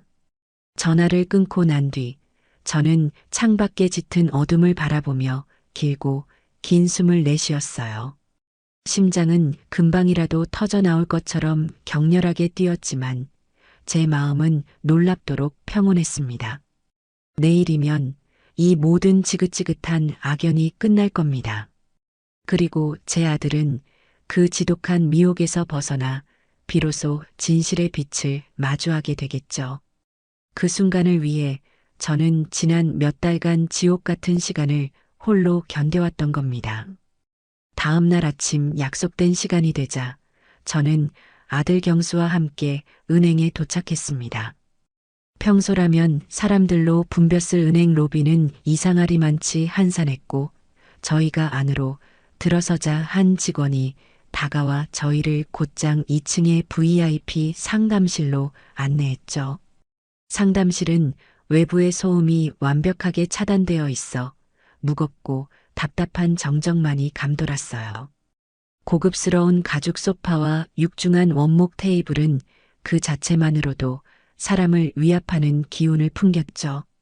지점장님이 무거운 표정으로 저희를 맞았고 경수는 이 모든 어색하고 삼엄하기까지 한 분위기에 어쩔 줄 몰라 하며 계속해서 제 옷소매를 잡아 끌었습니다. 어머니, 대체 무슨 일이에요? 왜 지점장님까지 나와 계신 거고 분위기가 왜 이렇게 무서워요? 저 불안해요. 저는 그런 아들의 손을 오히려 더 꽉 잡아주며 그의 눈을 똑바로 쳐다보았어요. 경수야, 두려워하지 말거라. 진실을 마주하는 것은 언제나 고통스러운 법이란다. 하지만 그 고통을 이겨내야만 우리는 앞으로 나아갈 수 있어. 조금만 더 기다려보렴. 곧 모든 것을 알게 될 게다. 제 단호한 말에 경수는 더 이상 묻지 못하고 불안한 눈빛으로 마른 입술만 축이며 상담실 문을 쳐다보았죠. 저 역시 바짝바짝 타들어가는 입안을 느끼며 마지막 주인공의 등장을 기다렸습니다. 얼마나 지났을까요? 드디어 상담실 문이 조용히 열리고 오늘의 주인공인 제 며느리 이영지가 모습을 드러냈습니다. 영지는 마치 패션쇼에라도 온 사람처럼 머리부터 발끝까지 온갖 화려한 명품으로 치장하고 있었어요. 손에는 최신형 명품 가방을 들고 코에는 얼굴의 반을 가리는 커다란 선글라스를 쓴 채였죠. 그녀가 걷는 걸음걸음마다 값비싼 향수 냄새가 진동했고 또각거리는 하이힐 소리가 상담실의 정적을 깨뜨렸습니다. 그녀는 마치 이 은행의 주인이기라도 한 것처럼 자신감 넘치는 미소를 얼굴에 가득 머금은 채 선글라스를 벗어들며 안으로 들어섰어요. 하지만 그 미소와 자신감은 상담실 안 소파에 앉아있는 저와 제 아들 경수를 발견하는 순간 마치 시간이 멈춘 것처럼 얼굴 위에서 그대로 굳어버렸습니다. 영지의 커다랗던 눈은 경악으로 더욱 커졌고 붉게 칠해졌던 입술은 순식간에 핏기를 잃고 파르르 떨리기 시작했죠. 그녀의 얼굴에서 자신감 넘치던 미소 대신 당혹감과 공포심이 뒤섞인 기괴한 표정이 떠올랐습니다. 어머님? 여보?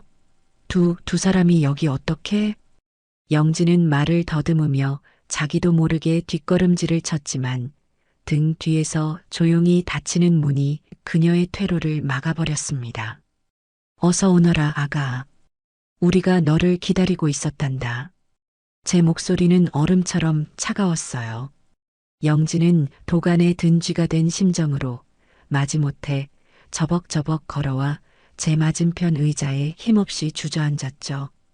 그녀의 불안하게 떨리는 두 눈은 저와 경수 그리고 지점장님을 번갈아 훑으며 앞으로 닥쳐올 지옥의 풍경을 필사적으로 가늠하고 있었습니다. 잠시 그 누구도 입을 열지 않는 숨막히는 침묵이 흘렀어요. 그 침묵을 깬 것은 지점장님이었습니다. 그는 책상 위에 두툼한 서류 한 뭉치를 탁 소리가 나게 내려놓으며 입을 열었습니다. 그 소리에 영지의 어깨가 움찔하고 떨리는 것이 보였죠. 이영지 고객님, 본인 소유가 아닌 주택을 담보로 위조된 인감증명과 위임장을 통해 10억 원의 불법적인 대출을 신청하신 것이 맞습니까? 지점장님의 서슬 퍼런 물음에 영지는 용수철처럼 튀어오르며 소리쳤어요. 아니에요. 그건 오해예요. 어머님이 저한테 전부 허락하신 거예요. 그렇죠, 어머님? 영지는 저를 향해 애절한 눈빛을 보냈지만 저는 더 이상 그 뻔뻔한 거짓말과 위선적인 연극을 들어줄 수가 없었죠. 저는 말없이 제가 가져온 태블릿 PC에 전원을 켰습니다. 그리고는 상담실에 모두가 볼 수 있도록 그것을 테이블 중앙에 놓았죠. 첫 번째 영상은 며칠 전 새벽녘의 어두운 부엌을 배경으로 하고 있었습니다. 영지가 약탕기에 하얀 가루를 털어넣는 바로 그 장면이었죠. 화면을 본 경수의 얼굴이 충격으로 하얗게 굳어지는 것이 보였어요. 그는 믿을 수 없다는 듯 저와 화면을 번갈아 쳐다보았죠. 영지는 저건 그냥 비타민이에요. 어머님 건강하시라고 제가 특별히 구한 영양제라고요. 라고 필사적으로 소리쳤지만 저는 아랑곳하지 않고 다음 영상을 재생했습니다. 이번에는 영지가 제 방에 몰래 들어와 자개장을 뒤지고 제 통장과 집문서를 핸드폰으로 촬영하는 모습이었습니다. 경수는 떨리는 손으로 입을 막았고 그의 눈에서는 분노와 함께 깊은 슬픔이 비쳤어요. 영지의 얼굴은 이제 하얗다 못해 잿빛으로 변해 있었죠. 마지막으로 제가 재생한 영상은 영지가 거실에서 빚독촉 전화를 받으며 그 할망구 재산만 처리하면 되니까 좀 기다리라고. 멍청한 우리 남편은 내 손바닥 안에 있으니까 걱정 말라고. 라고 악을 쓰는 장면이었습니다. 그 영상을 끝으로 저는 태블릿의 전원을 껐습니다. 상담실 안에는 이제 숨막히는 정적이 아닌 한 남자의 거친 숨소리와 한 여자의 절망적인 흐느낌만이 감돌았죠. 경수는 아주 천천히 마치 목이 부러진 사람처럼 힘겹게 고개를 돌려 영지를 바라보았습니다. 그의 눈에는 더 이상 아내를 향한 사랑이나 연민 따위는 단 한 조각도 남아있지 않았어요. 그 자리에는 오직 차가운 경멸과 지독한 배신감, 그리고 얼음처럼 차갑게 타오르는 분노만이 서려 있었죠. 그 길고 긴 침묵의 끝에서 제 아들은 이 모든 비극의 마침표를 찍는 마지막 한마디를 내뱉었습니다. 그 목소리는 너무나도 조용해서 오히려 더 잔인하게 들렸죠. 우리 여기까지 하자. 너랑 나. 그리고 우리 모든 거. 경수의 그 차가운 선언이 상담실의 공기를 가르기도 전에 굳게 닫혀있던 문이 열리고 건장한 체격의 남자 2명이 안으로 들어왔어요. 지점장님이 미리 연락해둔 경찰들이었죠. 영지는 상황 파악이 되지 않는 듯 멍한 얼굴로 그들을 쳐다보다가 경찰 중 한 명이 자신의 앞으로 다가와 차갑고 사무적인 목소리로 말하는 순간 무언가 잘못되었다는 것을 깨닫고 비명을 질렀습니다. 이영지 씨 사문서 위조 및 사기 대출 미수 혐의로 당신을 체포합니다. 당신은 변호사를 선임할 수 있으며 묵비권을 행사할 수 있고 당신이 하는 모든 발언은 법정에서 불리하게 작용할 수 있습니다. 경찰이 영지의 팔을 잡아 일으켜 세우자 영지는 마치 실성한 사람처럼 발버둥 치기 시작했어요. 그녀의 완벽했던 화장은 눈물과 땀으로 범벅이 되어 흉측하게 흘러내렸고 값비싼 옷은 구겨지고 흐트러졌죠. 이거 이거 놓으라고. 내가 뭘 잘못했는데. 여보, 나 좀 살려줘. 내가 다 잘못했어. 다시는 안 그럴게. 제발 한 번만 용서해줘. 영지는 경수에게 필사적으로 매달리며 애원했지만 경수는 얼음처럼 차가운 눈으로 그녀를 외면할 뿐이었습니다. 그의 눈에는 이제 동정심조차 남아있지 않았어요. 결국 영지의 손목에 그녀가 그토록 좋아하던 명품 시계 대신 차가운 금속성의 소리를 내며 쇠고랑이 채워졌습니다. 철컥하는 그 소리는 영지의 화려했던 거짓 인생이 끝났음을 알리는 비정한 소리였죠. 바로 어제까지만 해도 이 집의 안주인 행세를 하며 제 위에서 군림하려 했던 며느리가 이제는 온갖 화려한 치장을 한 채법의 심판을 받기 위해 끌려가는 초라한 범죄자가 된 순간이었습니다. 경찰서로 자리를 옮긴 뒤에도 영지의 발악은 끝나지 않았어요. 그녀는 조사실에서 자신의 모든 혐의를 부인하며 모든 것이 저와 경수가 자신을 함정에 빠뜨리기 위해 꾸민 일이라고 주장했죠. 하지만 그녀의 거짓 눈물과 뻔뻔한 변명은 더 이상 누구에게도 통하지 않았습니다. 경수는 조금의 망설임도 없이 자신이 직접 아내를 고소하겠다고 나섰습니다. 저는 그저 아들의 결정을 조용히 지지하며 옆을 지킬 뿐이었죠. 경수는 경찰에게 그동안 저희가 모아온 모든 증거 자료들을 하나도 빠짐없이 제출했습니다. 영지가 제 찻잔에 정체불명의 가루를 넣는 영상, 집안을 뒤져 제 재산 서류를 촬영해가는 영상, 빛 독촉에 시달리며 제게 악담을 퍼붓는 영상, 그리고 소희 양이 확보한 영지의 메신저 대화 내용까지. 마지막으로 저는 그동안 영지가 제게 타주었던 대추차를 마시는 척하며 몰래 모아두었던 작은 병 하나를 장거물로 제출했어요. 그 안에는 어쩌면 제 목숨을 위협했을지도 모를 그 하얀 가루의 성분이 고스란히 남아있을 테니까요. 경수는 떨리는 목소리로 하지만 단호하게 경찰에게 말했습니다. 제 아내를 사문서 위조와 사기죄뿐만 아니라 제 어머니에 대한 존속상해 미수 혐의로 추가 고소해 주십시오. 제 어머니를 해치려 한 저 괴물을 저는 법이 허용하는 가장 큰 벌을 받게 만들 겁니다. 절대로 용서할 수가 없습니다. 아들의 그 한마디는 그가 지난날의 어리석음을 뼈저리게 반성하고 온전히 제 편으로 돌아왔다는 것을 증명하는 가장 확실한 증표였어요. 그것은 아들이 며느리에게 내리는 가장 강력한 심판이자 제게 바치는 가장 절절한 사죄이기도 했습니다. 모든 조사를 마치고 경찰서를 나왔을 때는 이미 해가 뉘엿뉘엿 지고 있었어요. 도시의 네온사인이 하나둘 켜지기 시작했지만 저와 경수의 마음은 깊은 어둠 속에 잠겨 있었죠. 영지는 결국 모든 혐의가 인정되어 유치장에 수감되었고 저와 경수는 말없이 차에 올라 집으로 향했습니다. 차 안의 침묵은 그 어떤 소리보다 무겁고 고통스러웠어요.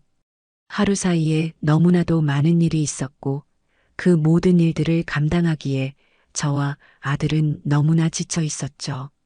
집에 도착하자마자 경수는 현관에 들어서기가 무섭게 제 앞에 무릎을 꿇었습니다.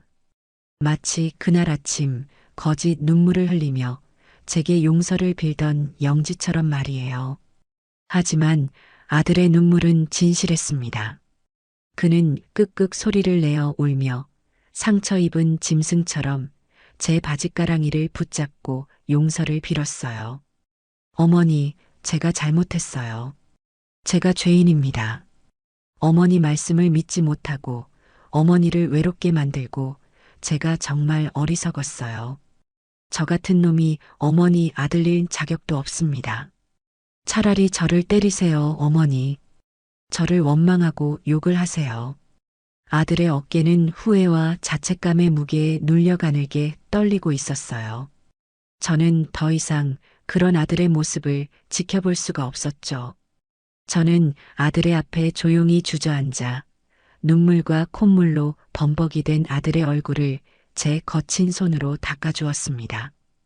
그리고는 아들을 힘껏 끌어안았어요. 아니다, 아들아. 괜찮다. 다 괜찮아. 제 목소리도 눈물에 젖어 심하게 떨려 나왔죠. 사람은 누구나 실수할 수 있는 거란다. 중요한 건 그 실수를 깨닫고 바로잡을 용기가 있느냐는 것이지. 너는 그걸 해냈어. 그러니 이제라도 알았으면 된 거야. 지금부터 우리 다시 시작하면 돼. 엄마랑 같이. 제 위로에 아들은 더 큰 소리로 울음을 터뜨렸고 저는 그런 아들을 아무 말 없이 그저 오랫동안 안아주었습니다. 길고 길었던 폭풍이 지나가고 저희 모자는 폐허가 된 집터 위에서 서로의 상처를 보듬으며 그렇게 새로운 시작을 조용히 준비하고 있었습니다.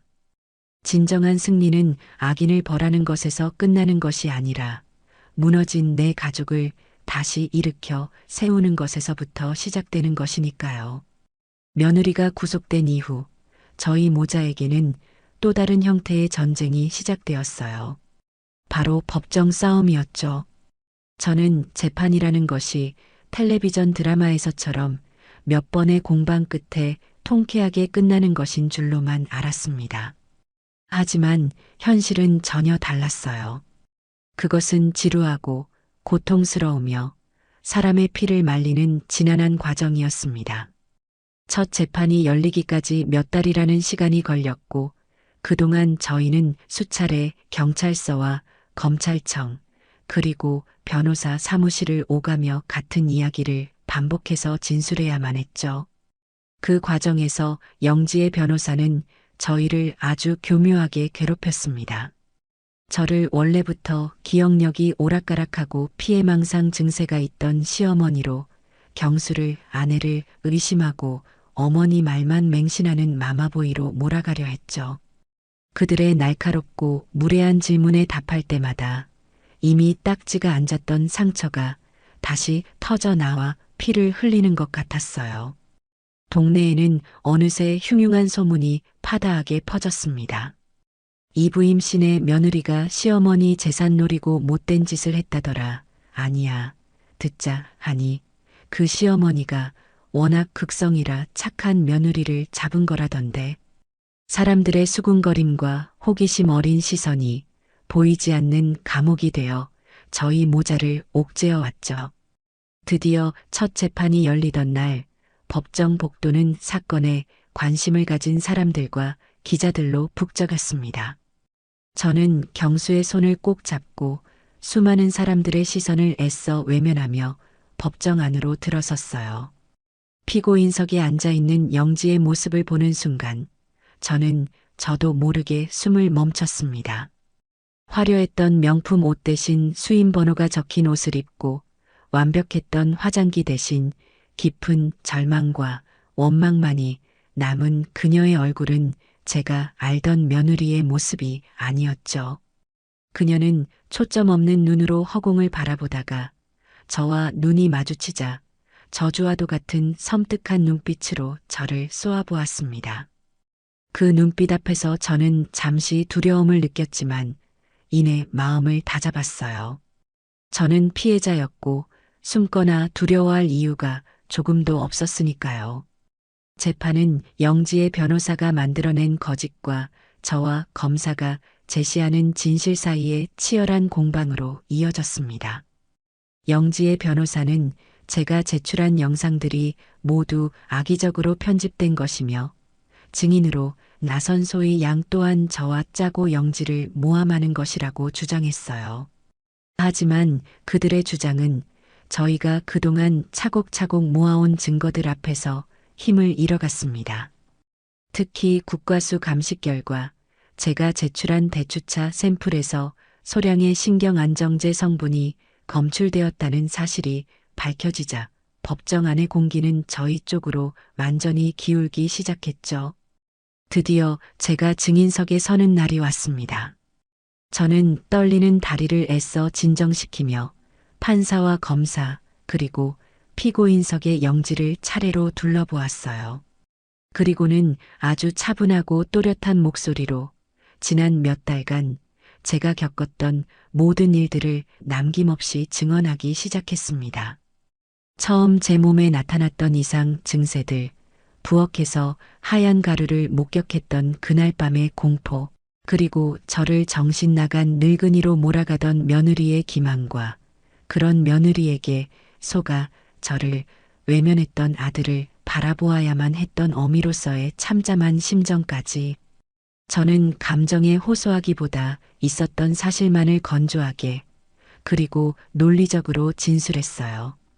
증언을 하는 동안 영지의 변호사는 끊임없이 제 말어리를 자르고 제 기억력을 문제 삼으며 저를 궁지로 몰아넣으려 했죠. 증인은 현재 연세가 어떻게 되시죠? 평소에 드시는 지병약은 없으십니까? 최근에 건망증이 심해졌다는 사실을 인정하십니까? 하지만 저는 전혀 흔들리지 않았습니다. 네, 저는 나이가 많습니다. 혈압약도 먹고 가끔 깜빡깜빡하기도 합니다. 하지만 제가 늙고 병들었다는 사실이 제 며느리가 제게 저지른 끔찍한 죄를 정당화시켜줄 수는 없습니다. 제 단호한 대답에 법정 안에서는 나지막한 탄성이 터져나왔죠. 마지막으로 검사가 제게 물었습니다. 피해자는 피고인 이영지에게 어떤 처벌이 내려지기를 원하십니까? 저는 잠시 숨을 고른 뒤 피고인석에 앉아있는 영지를 똑바로 쳐다보며 말했습니다. 저는 저 며느리에게 복수하고 싶은 마음이 없습니다. 다만 법의 엄중한 심판을 통해 자신의 죄가 얼마나 무거운 것인지를 깊이 뉘우치고 그 죗값을 모두 치른 뒤에 완전히 새로운 사람으로 다시 태어날 기회를 갖기를 바랄 뿐입니다. 그리고 마침내 마지막 선고 공판이 열리던 날 재판부는 영지의 모든 혐의를 유죄로 인정했습니다. 재판장은 영지가 단순한 재산 다툼을 넘어 한 인간의 존엄성을 짓밟으려 한 죄질이 매우 나쁘다고 판단하여 그녀에게 징역 7년이라는 무거운 실형을 선고했어요. 그 선고를 듣는 순간 영지는 법정이 떠나가라 절규하며 그 자리에 쓰러졌습니다. 경수는 조용히 눈물을 흘렸고 저는 감은 두 눈을 한참 동안 뜨지 못했죠. 길고 길었던 싸움이 드디어 끝이 난 겁니다. 법정을 나오는 저희를 기다리고 있던 것은 재판 내내 저희 곁을 묵묵히 지켜주었던 소의 양이었습니다. 소의 양은 눈물로 범벅이 된 제 손을 따뜻하게 잡아주며 어머님, 정말 고생 많으셨어요. 이제 다 끝났어요. 라고 말해주었죠. 그 한마디에 저는 참고 참았던 눈물을 터뜨리고 말았습니다. 그것은 승리의 눈물이 아니었어요. 제 손으로 직접 한때나마 가족이었던 사람을 차가운 감옥으로 보내야만 했던 그 참담함과 허망함이 뒤섞인 눈물이었죠. 하지만 저는 알고 있었어요. 이것이 최선이었고 이것이 정의라는 것을요. 저희 모자는 소희 양의 부축을 받으며 수많은 사람들의 시선을 뒤로 한 채 차갑고 어두운 법원을 빠져나왔습니다. 이제 저희에게는 이 모든 상처를 보듬고 새로운 삶을 살아내야만 하는 더 어려운 과제가 남아 있었습니다. 재판은 끝났지만 저희 집의 시간은 마치 그때 그 법정에서 멈춰버린 것 같았어요. 영지가 떠난 집은 텅 빈 만큼이나 무거운 침묵으로 가득했고 그 침묵 속에서 저희 모자는 각자의 상처와 싸워야만 했죠. 저는 영지가 남기고 간 물건들을 정리하기 시작했어요.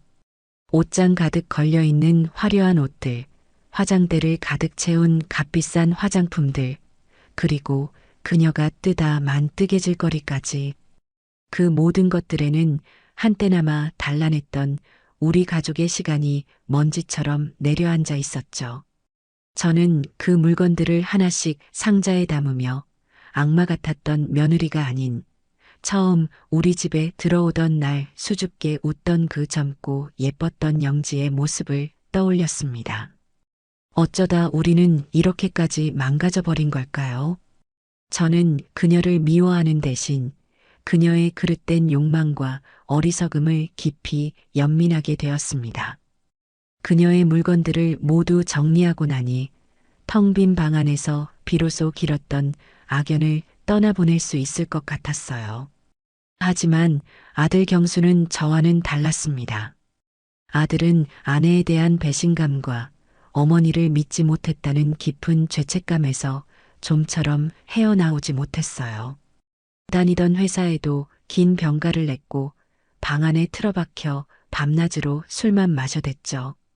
말수는 극도로 줄었고 멍하니 허공을 바라보거나 잠을 자는 시간이 대부분이었습니다. 저는 그런 아들의 모습이 위태로워 보여 잠시도 눈을 뗄 수가 없었죠. 망가진 아들을 보는 것은 며느리에게 당했던 그 어떤 고통보다 더 제 가슴을 아프게 했습니다. 저는 제 자신의 슬픔을 돌볼 겨를도 없이 이제는 아들을 구해야만 했어요. 저는 아들을 다그치거나 섣부른 위로를 건네지 않았습니다. 그저 묵묵히 아들이 어릴 적 좋아했던 음식들을 정성껏 만들어 방문 앞에 놓아주었고 말없이 아들의 빨래를 하고 방을 치워주었죠. 그리고 아들이 잠든 밤이면 그의 머리맡에 앉아 앙상하게 마른 아들의 얼굴을 쓸어주며 밤새 기도했습니다. 제발 우리 아들이 이 깊은 절망의 늪에서 빠져나올 힘을 달라고요. 그러던 어느 날 저는 아주 오랜만에 부엌에서 대추차를 끓이기 시작했어요. 한동안은 쳐다보기도 싫었던 약탕기였지만 이제는 제가 직접 제 아들을 위한 보약을 다려야만 했죠. 예전과 똑같은 방식으로 밤새 고아낸 대추를 정성껏 체에 거르고 작과 호두를 곱게 다져 띄웠습니다. 집안 가득 퍼지는 향긋하고 달콤한 대추 향이 지난 몇 달간 저희 집을 지배했던 어둡고 축축한 기운을 조금씩 밀어내는 것 같았어요. 저는 따뜻한 대추차 한 잔을 들고 아들의 방문을 조심스럽게 열고 들어갔습니다. 아들은 여전히 침대에 누워 미동도 하지 않았죠. 저는 아들 곁에 조용히 앉아 차를 식혀서는 숟가락으로 조금씩 떠서 아들의 마른 입술에 적셔주기 시작했어요. 처음에는 미동도 없던 아들이 몇 번인가 찬물을 받아 마시더니 아주 천천히 눈을 떴습니다. 그리고는 저를 바라보며 아주 오랜만에 입을 열었죠. 엄마, 이 대추차 엄마가 끓인 거죠? 그 한마디에 저는 참고 있던 눈물을 터뜨리고 말았습니다. 그래, 아들아. 엄마가 끓였어. 우리 아들 기운 내라고. 아들은 어린아이처럼 제 품에 안겨 한참을 소리내어 울었고 저는 그런 아들의 등을 쓸어주었어요. 그날 이후 아들은 아주 조금씩, 아주 느리지만 분명하게 원래의 모습을 되찾기 시작했습니다. 그렇게 저희 모자가 힘겨운 시간을 보내는 동안 소희 양은 저희에게 새로운 가족이 되어 주었어요.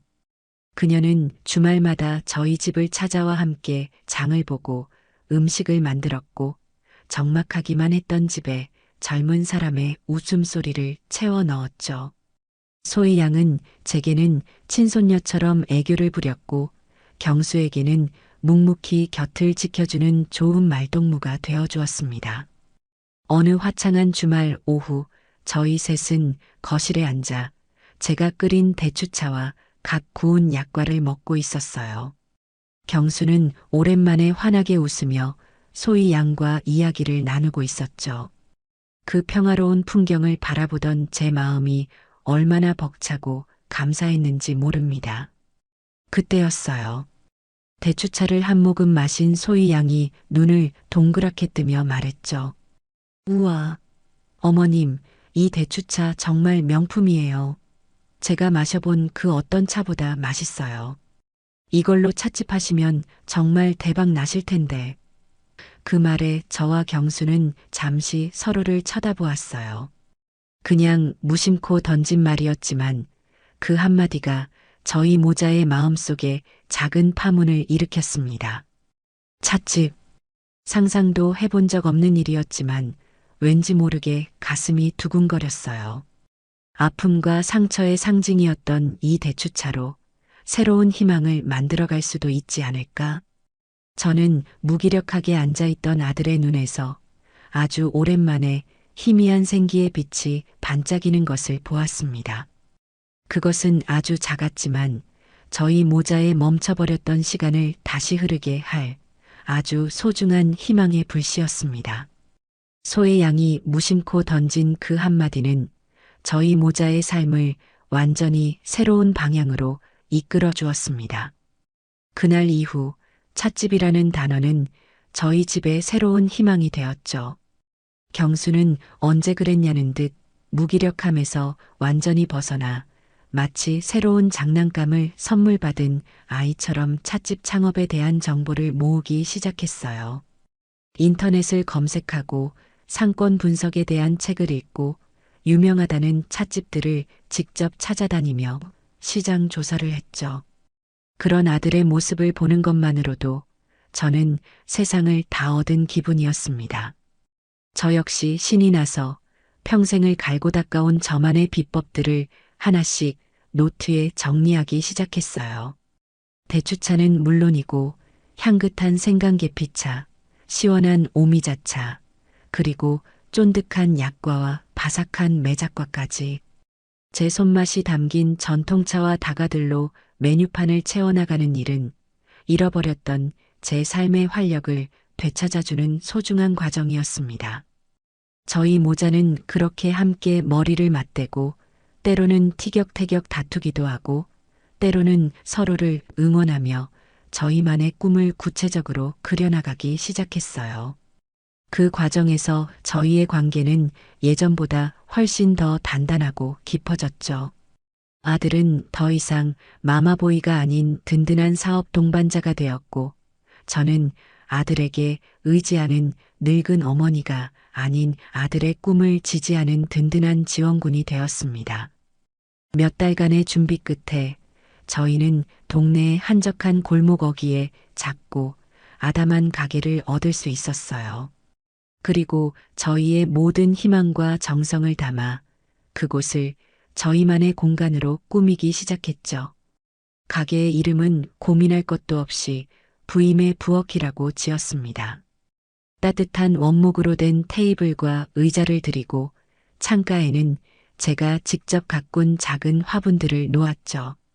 가게 한쪽 벽면에는 제가 평생을 사용해온 낡은 약탕기와 녹그릇들을 장식해 저희 가게의 역사와 진심을 보여주고자 했습니다. 인테리어 공사가 끝나고 가게 안에 저희가 직접 고른 찻잔과 그릇들이 하나씩 채워질 때마다 저희 모자는 마치 어린아이처럼 기뻐하며 서로를 부둥켜 안았어요. 경수는 그동안의 마음고생이 심했던지 부쩍 수척해졌지만 그의 눈은 그 어느 때보다 총명하고 열정적으로 빛나고 있었죠. 이 작은 공간은 단순히 차를 파는 가게가 아니었어요. 그것은 지독한 시련을 딛고 일어선 저희 모자의 새로운 인생 그 자체였습니다. 그리고 마침내 따스한 봄 햇살이 가득했던 어느 날 저희의 찻집 부임의 부엌이 드디어 문을 열었습니다.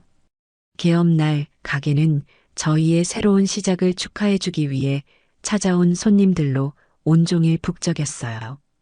오랜 동네 친구들과 이웃들은 물론이고 저희의 사정을 알게 된 많은 분들이 일부러 멀리서 찾아와 응원의 메시지를 남겨주었죠. 물론 저희의 1등 공신인 소희 양도 자신의 일처럼 기뻐하며 앞치마를 두르고 서빙을 도왔습니다.